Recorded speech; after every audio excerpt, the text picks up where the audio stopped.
the model that we have used previously for urbanization and dealing with employment and jobs and so on is no longer the model that actually is appropriate in the context of Agenda 2030 and planetary boundaries and all of that.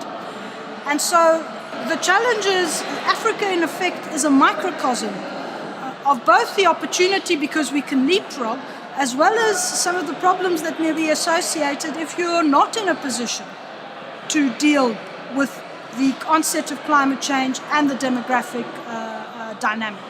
And so so Africa has to be very much part of those debates. And so the T20 Africa Standing Group is one attempt to bring together think tanks from across Africa who are working on issues that are related but may not be necessarily focused on the G20 to make input and to be very much part of the discussion on G20 global frameworks that have a direct impact on Africa and where Africa's voice may not be heard as well as it should. And I think that T20 may play an important role, especially because of its independence. We're talking here about think tanks, we're talking here about NGOs that have performed a very strategic role acting in places where governments can't do it.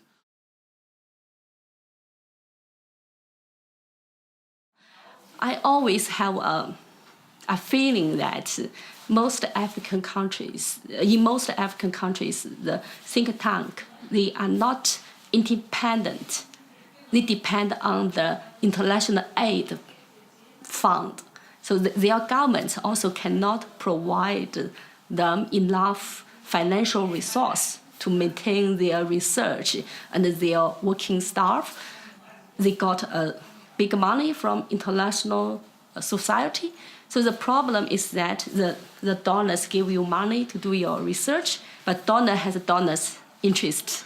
So sometimes it's the same as the African country's development interest, but sometimes it's different. So Africa has so many different priorities. If MGG can provide some unlimited budget for this think tank to organize, to do their own research, I think it should be great.